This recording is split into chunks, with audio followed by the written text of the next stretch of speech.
I'm George Curtis. Welcome to It's Your Environment. Each week it's my privilege to bring you guests that know something, care something, have some opinions and a lot of knowledge about our environment.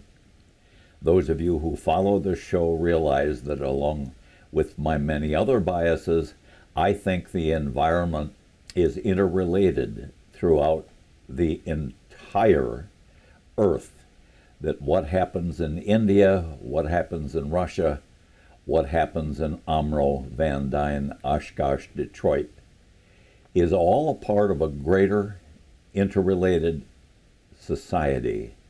And we have to take care of the environment. We cannot just be isolationist and say we just worry about our neighborhood and somebody else's problem is somebody else's problem. One of the many good fortunes I've had in my life is 10 children, each one unique, interesting, and accomplished. My son Eric Curtis is my guest today. He's a retired PhD engineer with Ford, and he's not wasting his retirement. He never did. He's a world traveler, as is his wife Felicity Harper, who's also a doctor, a psychologist. They travel a lot, and they know what they're doing, and they have friends that travel even more. And so it's a delight to have Eric with us today because he happens to be in Wisconsin to celebrate his mother's 87th birthday. And he's going to talk about Tahiti, and of course the first thing he's going to tell me is that there is no Tahiti. Welcome to the show. Well, thank you. Thank you for having me. Why isn't there a Tahiti? No, there is a Tahiti. So, but most people, when they visit, quote unquote, Tahiti, they're visiting much more than just Tahiti. Tahiti is one island in French Polynesia, and it's the main island. It's where the biggest population is. It's where the international airport is. It's where you start when you visit French Polynesia. But French Polynesia has over 120 islands, and most people would just fly in there and then move on to another island. Bora Bora might be one example that people have heard of as a very popular tourist destination. So when people say they visited Tahiti, they probably doing more than visiting Tahiti. They're visiting French Polynesia. Well, it took me 15 minutes to find it on the globe, so tell people where it is. Well, the best probably description I come up with is it's about 2,600 miles due south of Hawaii. It's slightly southeast, but it's fairly much due south of Hawaii, but it's a long way because it's instead of in the northern hemisphere, it's in the southern hemisphere. So if you think about flying from, for example, Los Angeles to Hawaii, you're kind of going due west, maybe a little bit south. But if you're flying from Los Angeles to Tahiti, you're going really south to get to Tahiti. Well, and I understand it's one of Felicity's favorite destinations. You've been there again within the last year, and she's already got you scheduled another time. Yes. Why? That's right. So yeah, we've been there 3 times. We'll go there for the 4th time in November. The most recent time was just this January, so just 2 months ago. And if you think about the ideal sort of tropical island paradise, then French Polynesia probably has what you're looking for. Now again, French Polynesia, with over 120 islands, there's a wide variety. And you may not think about it, but there's actually a wide variety of different kinds of islands, and French Polynesia has this wide variety of different kinds of islands. Some of the islands are kind of a central mountainous island, and that would be it, and you'd have great hiking and so on and so forth.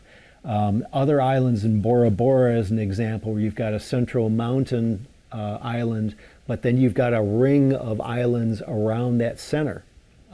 Which makes it unique. And for Bora Bora, it became a big World War II base because there was only one way in within that ring. So it was very easy to defend with just a couple of cannons up in a mountain. You could defend that one deep water entry. And then you've got other islands called an atoll, which is really just a thin ring of islands That's the leftovers of a volcano that kind of sunk and just left the rim of the volcano sticking up. And very often with these types of islands, the atoll islands, they don't stick up much. They may only be a dozen feet above sea level or something like that. And this ring of many, many, many islands, but making a big ring, the one that we most recently visited in January is probably 20 some odd, 30 miles across. So it's a big ring of just these tiny, tiny little islands that make a circle. Well, politically, is it 120 governments or one government? No. So or? French Polynesia is a country. I see. So that's why when you say Tahiti's not the country, it's the capital, really, right? The town Papeete is, I think how you say it. But it's just the one main island. So these 120 some islands make up French Polynesia, which is a country, but it's still part of France. It's got, I think they call it a collective, is the way the French put it. And I can't tell you the details of that political relationship, but it's a country and a democracy that's part of France, and Tahiti is just one island of this 120 islands of Well, French you've been Polynesia. lots of places. I can remember way back when you were in the Peace Corps, and that was in New Guinea, if I'm Papua New Guinea, right? That's right. And you sent us lots of pictures of that. In fact, we still have some artifacts in our home that you sent us, Yeah. spears and things like that. Right. When you finished the Peace Corps, you must have gone through Russia, because I still have a Soviet hat you sent me. Budapest, we were. Yeah. And you've been to hundreds of places. You've made traveling a big part of your life, and so this particular area that you're going back to for the fourth or fifth time in a very short period of time has got to be special. And we're going to take a break, and the next segment you're going to tell us why it's worth all that effort with all of the choices in the world that you're familiar with. We'll be right back.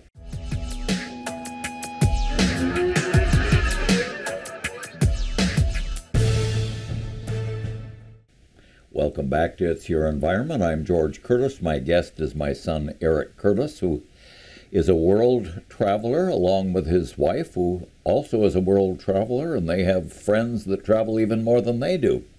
And so they've learned about some special places in this world, and one of them that I don't know much about, I knew a little less yesterday, and I tried to find it on the globe, and I found it. Trust me. It's a whole group of islands, and it's called what? French Polynesia. French Polynesia, All that's right. What's the draw? Well, it really is a tropical paradise with beautiful crystal clear water, coral reefs, fish, and flora and fauna. That if you like a tropical island, it's kind of the place to go. One of the things that really made French Polynesia famous was it was one of the first places, I think the first place, to have an overwater bungalow as part of their resort or hotels. And that is a unique experience. So basically the bungalow is built up on stilts above the ocean, where it could be anywhere from 5 to 15 feet deep, kind of a thing.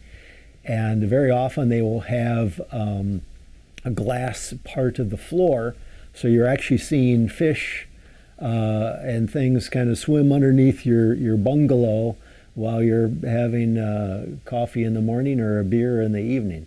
So it is kind of a unique experience. And the first time we went to French Polynesia and we stayed in an overwater bungalow, some big storms came through.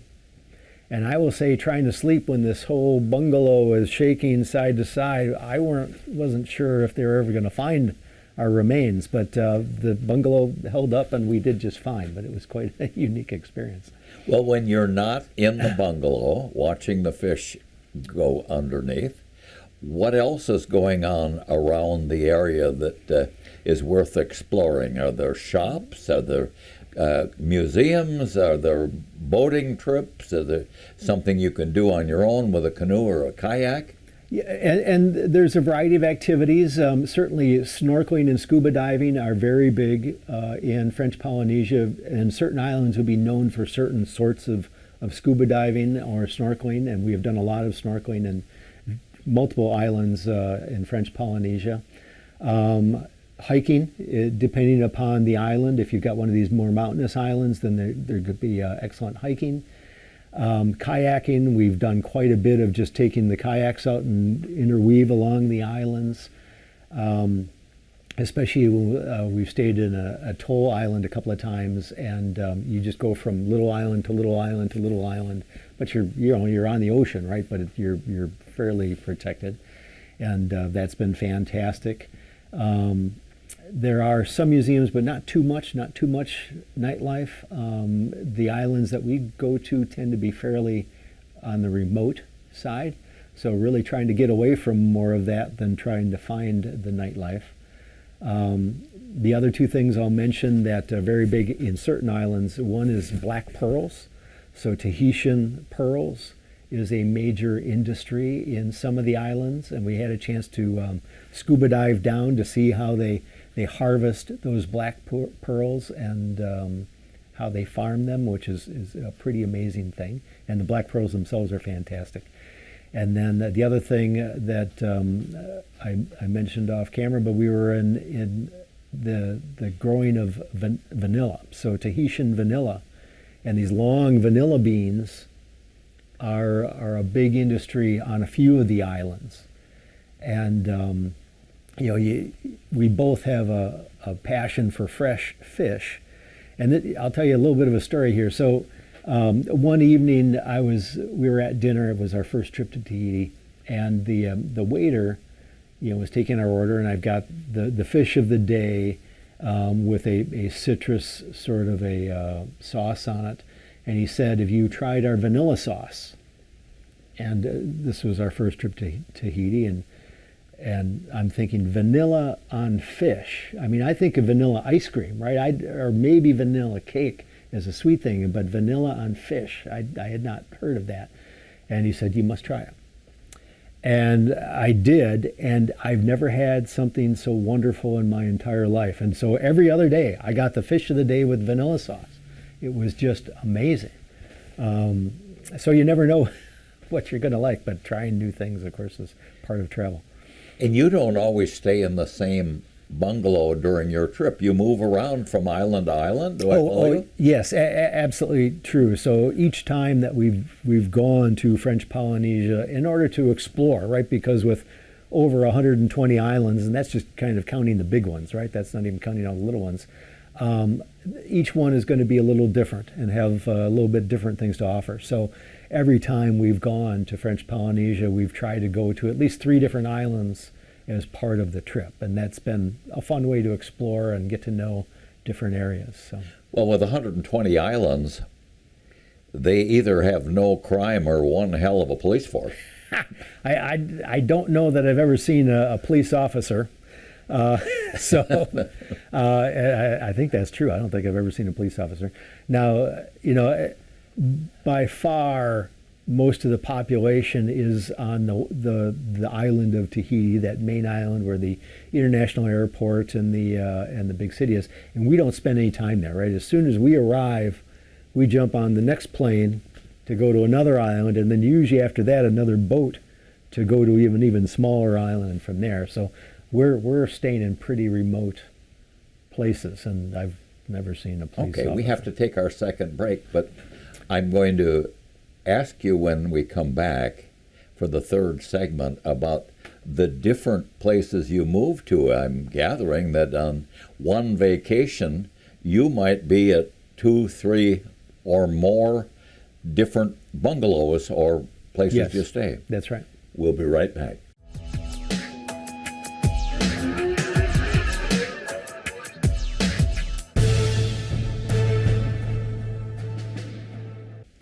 Welcome back to It's Your Environment. I'm George Curtis, and my son Eric Curtis is my guest, and he and his wife travel all over the world. They know other people who are world travelers, and he comes up with some beautiful places. They aren't always located right on the corner where you can get to them. Some of them involve big time in the air on airlines, and we're talking today about French Polynesia, and that's certainly one that it's going to take you a day to get there, isn't it? Yes, it will. So for us, located near Detroit, we'll take a 5-hour flight from Detroit to Los Angeles, and then it's about another 7 to 8 hour flight from Los Angeles to the main island, an international airport in French Polynesia, which is located on Tahiti. Then you take another flight to the next main island that you're going to. One example would be Bora Bora, which we've been to a couple of times. And then often you take a boat from that airport to your actual final destination. So it takes a good, for us, about 24 hours door to door from leaving our house to arriving at our destination. Well, anyone who sees your pictures is tempted. They hear about the air travel and they realize there's a price on it. It seems, from what you've told us so far, you don't have to be a workout specimen in your mid-20s. There are things to enjoy there at any age, but quite a variety of islands, and different islands, more than 120 of them, offer different things. Can you tell us a little bit about the choices and the differences in the islands? Sure, I can try. So yes, we've been to, I don't know, 6, 7, 8 different islands within French Polynesia, something like that at this point. And they are all different. They all offer different things. Likewise, even on any given island, there's different types of accommodation and different types of trips that you can do. So, I mean, if I start off with something like Bora Bora, which people are likely to have heard of, it's been made famous in the South Pacific book as well as the musical. And it's a gorgeous island that's got a central island as well as multiple little islands around the outside.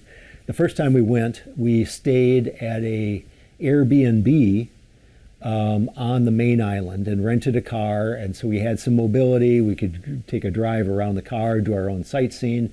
We had our own kitchen, so we would go to the grocery store like everybody else and shop or pick up fish at vendors alongside the road and cook them back at our bungalow. An interesting tidbit is our bungalow was actually Marlon Brando's bungalow. So he was a big fan of Bora Bora, and he actually owned a bungalow, which now obviously he's long passed, and now it is rented out as an Airbnb. So that was kind of a neat thing. We rented Marlon Brando's bungalow. And we did hikes, and they had different sorts of tours. A Jeep tour that we did. We did a snorkeling tour there. The next time we visited Bora Bora, just this last trip a few months ago, we decided to stay at a resort on one of the smaller islands surrounding Bora Bora. So it was kind of interesting because then we had this beautiful view of the mountains of Bora Bora, which are quite distinctive. But then, because we were on this little island, it was very remote and felt like you were really kind of getting away from it all instead of more part of the village. And then other trips, we've gotten even much more remote than that. So we stayed at this little private lodge, if you will, on a tiny little island, not much bigger than a city block. Which was part of an atoll. So, and this is getting pretty remote at this point where even when you're flying in, there's nothing there at the airport. I mean, the airport looks like a garage. Then you need to, hike down to the dock where a boat will come and pick you up and take you off to your little lodge. And what was interesting this last time is this bungalow this lodge had 10 different bungalows, but it was mostly empty. So we mostly had this little island and lodge to ourselves, and it was really a way to escape. And again, we were snorkeling, we were doing some hiking, and doing some kayaking, and but just totally on our own to pretty much take care of ourselves and do what we wanted to do. What about things like government, police protection? available medical facilities if somebody gets sick, doctors, hospitals? Well, and I will say, the main island of Tahiti has a substantial hospital. That's where the big city is, the capital, and that's where the government seat would be. Once you get away from that, those things would become much less available. Bora Bora has a medical center on it, but I think for anything serious, they would probably medevac you back to Tahiti.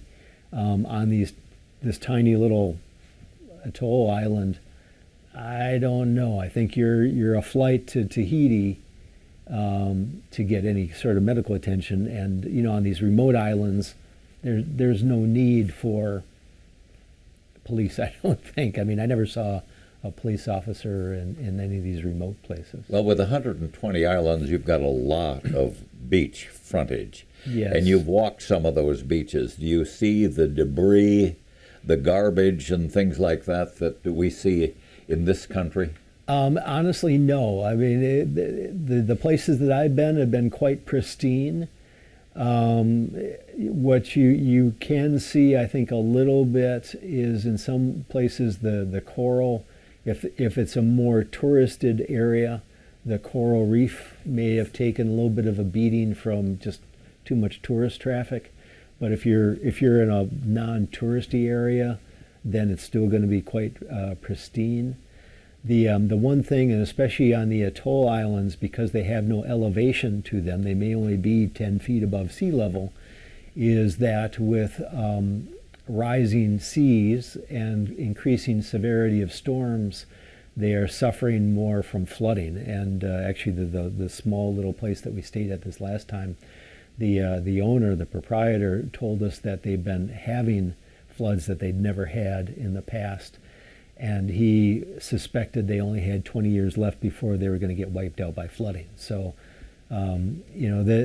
the changing environment is going to impact especially these low-lying areas and the low elevation sorts of islands significantly. That's food for thought. I think I'll dwell on that a little bit with my final comment. I thank you for being on the show. You don't have to perform to come and visit Suzette and May. We love having you. I thank you. Thanks again. And thank you, ladies and gentlemen.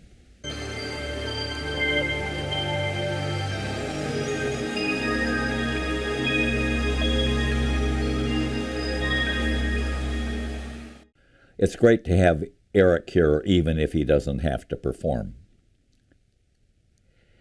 It's great to have a son who is educated and concerned about the environment.